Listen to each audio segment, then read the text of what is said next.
Welcome to my channel. If you are here for a reason. You are attracted to this because you're ready for the next step. Today we're talking about manifesting and the most important first step on this journey that a lot of people miss and a lot of people have a hard time with, and that step is desire. Most people don't fail at manifesting because they don't know how to do it. They fail because they don't want. And what I mean by that is they lack desire. Desire is the number one first step for manifesting anything, because there's so much that goes into actually manifesting something from nothing that you have to be able to desire it and go for it. And if you don't want it bad enough, you're not going to go for it. Desire is not greed. We've been taught that wanting more or wanting money is a bad thing, but in reality, our spirit is here to crave wealth. We are supposed to want money and to be wealthy because this is how we expand.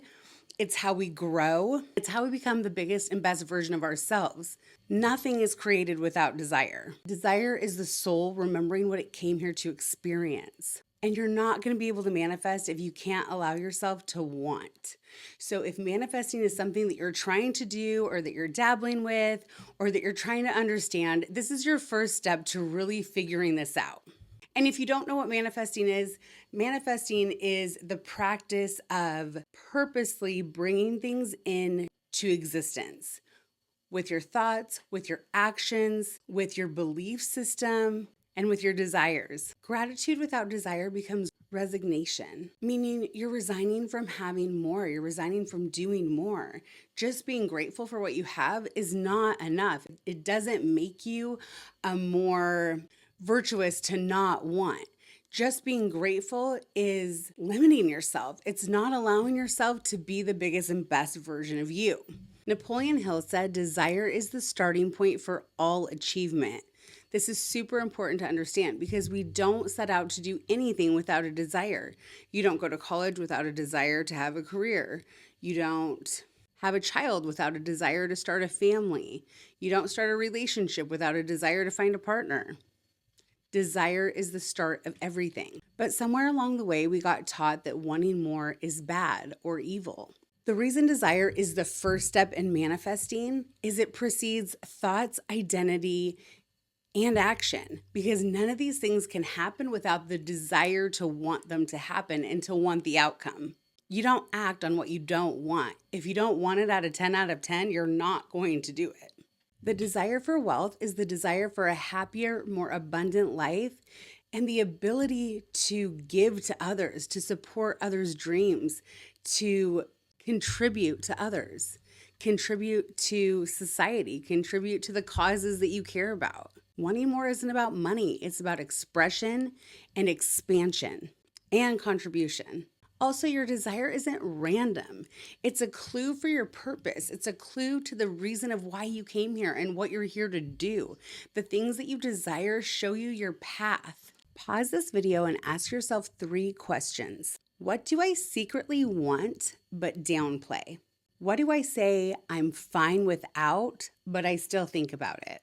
And what would I want if no one could judge me? Answering these 3 questions will really help you narrow down what you actually want. And just a little tip, when you're looking at question number 2, if you think about would I want it if it was free, and yes is like absolutely, there's no question about it, I would want it, then that's your answer. Because sometimes we get stuck at the cost of things. So we convince ourselves we don't want them because they cost too much and we don't believe that we can get what we need to have those things. So go ahead and pause and answer those questions and come right back. If you have one word that came from this that you feel drawn to, go ahead and comment that in the comment section. So there is multiple ways that desire was programmed out of us. It's not your fault if you have a hard time desiring. And after working with hundreds of women over the years, it is a real problem. Women have a hard time desiring and allowing themselves to want.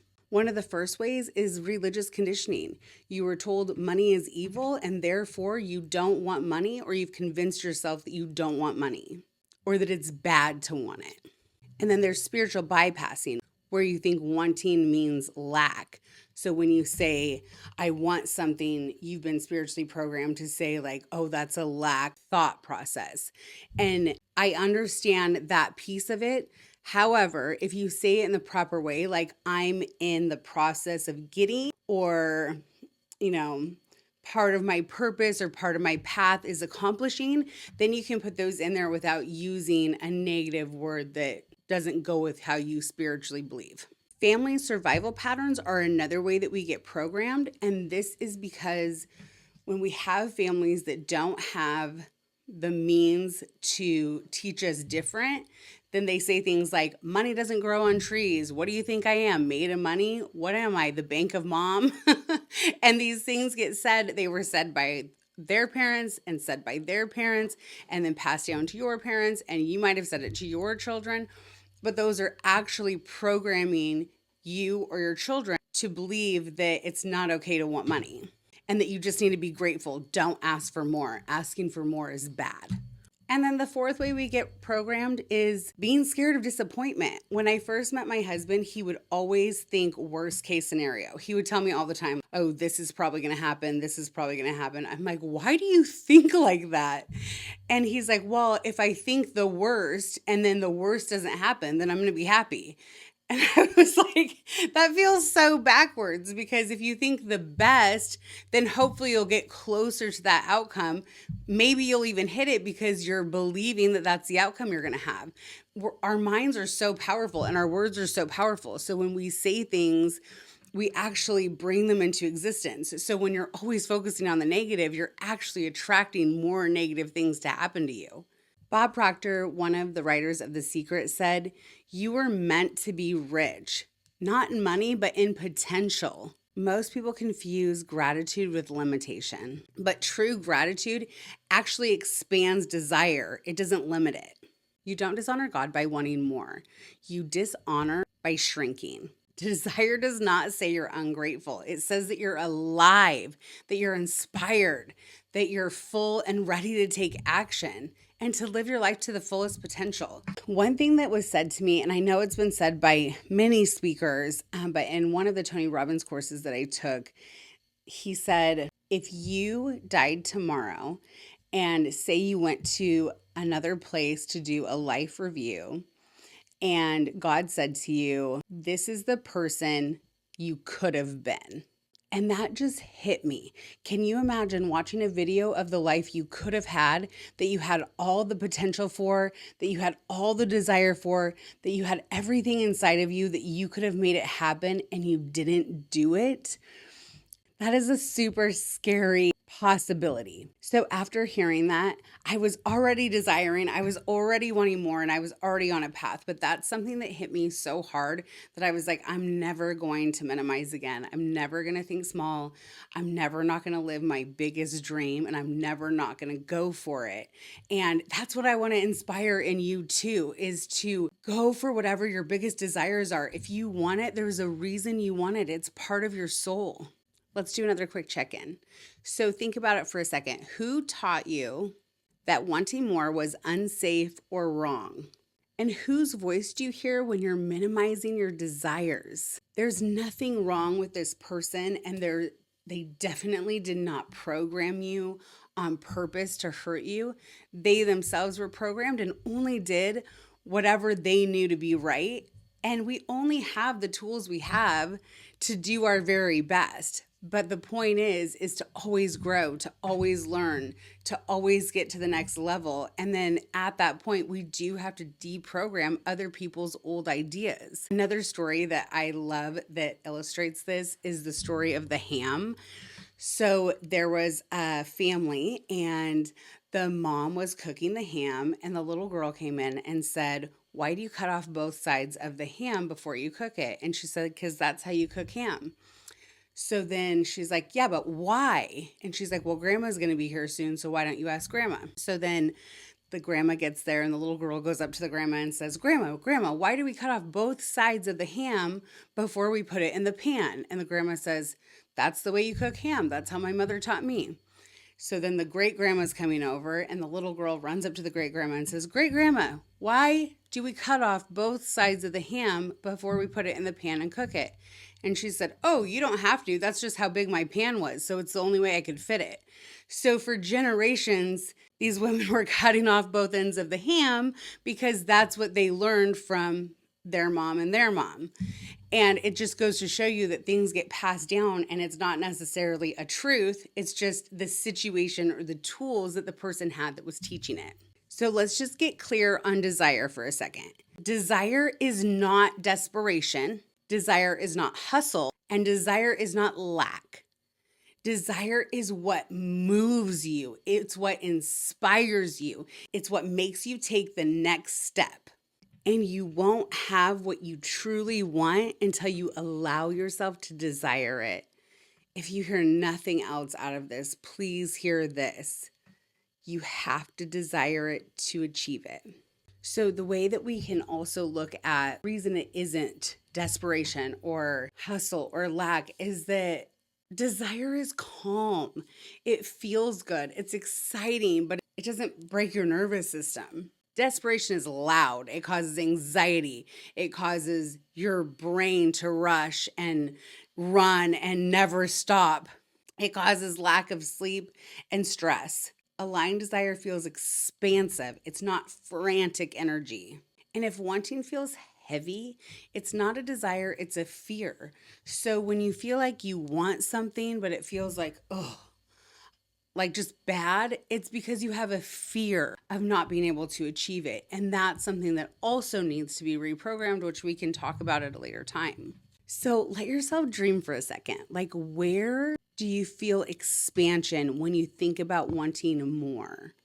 What things really bring that expansive energy up in you where you can imagine what you could do with that desire? And then where do you feel contraction or fear with a desire? Notice what that is so you can see what the fear is so that we can also reprogram this. So I talk a lot about changing your bloodline and being the woman in your family who's going to change it all. And my let, I think, is the first one that got me like his video made me cry. Like, it moved me so much. And I'm really not a big crier, but it was just so powerful. And he said, when you see a family and they're wealthy and they have big, amazing lives, someone in that family changed that bloodline. It didn't start there. When you see a family in a happy marriage, someone chose to change the bloodline. It didn't start with only happy marriages. So how do you become the one who changes the entire bloodline? The one that decides that we're going to have more than enough for everyone in the bloodline, and we're going to let it trickle down to every generation after us so that now our bloodline is changed forever. And desire is the doorway to being the one. If you haven't read The Science of Being Rich by Wallace Wattles, you need to. It's the book that The Secret was actually based off of. And The Secret, if you don't know, is the first book that got me into this work a couple decades ago. So Wallace says, you must form a clear and definite mental picture of what you want. It all starts in the mind, and it all starts in your subconscious mind. And when there's desire fueling that, that's where things start to change. Desire is the first permission slip to become someone new, or the highest, most powerful version of you. And your desire is asking you to evolve. If your desire scares your current identity, that is a good sign. You don't kill desire, you grow it. So let's ask ourselves another question. Who would you have to become to get your desires? And what version of you already lives that life? And then just to recap, desire is not anti-spiritual. It's very spiritual. It is a spiritual thing to be wealthy. Business is a spiritual game. The businesses that succeed and the people that get wealthy, they're the people that serve others. Creation itself begins with desire, and the universe expands because it wants to. And wealth in the hands of conscious people heals families, heals communities, and heals generations. And when you deny it, life waits, not to punish you, but because it can't deliver what you will not claim. You have to be able to receive your desires. So I'm going to challenge you to do one more activity with me, and it's going to be to close your eyes and just ask. Ask from a higher, spiritual, calm, no lack, no friction, no fear, just from a good place. What do you want? Or what do you want more of? Don't edit it and don't judge it. Just let the answer rise. That's your soul speaking to you, not your ego. So, just to end today's conversation, desire is the beginning. It's step one in manifesting, and it's a super important step. I've coached women how to manifest for over a decade. I've seen huge success stories, and I wouldn't even believe some of the things that happened if I wasn't so close to it while it was happening, if I wasn't so close to the people as they were going through it. But manifestation is incredible. It will change everything. You literally get to write the life that you want into existence. You get to speak your desires into existence. You just have to understand the process, and there's a lot that has to happen behind the scenes to get there. And step one is desire. Manifestation does not start with belief, belief will come later. First, desire. And desire starts with honesty, allowing yourself to want. You don't manifest what you wish for. You manifest what you allow yourself to desire. The life you want isn't asking for you to grind. It's asking for your truth. Your desire is not too much. It's never too much. You can never dream too big. Please hear that. You can never dream too big. Your desire is the map. It's the blueprint. It's how we're going to get there. If this resonated with you and you're ready to start manifesting, I would love for you to comment, I desire, and finish the sentence. Say it, name it, let it exist. Because the moment you let yourself want, everything begins to move. I hope you enjoyed this, and I'm so excited to help you on your path of manifestation, on building businesses and building wealth. I send you love and hope that you send love into the world.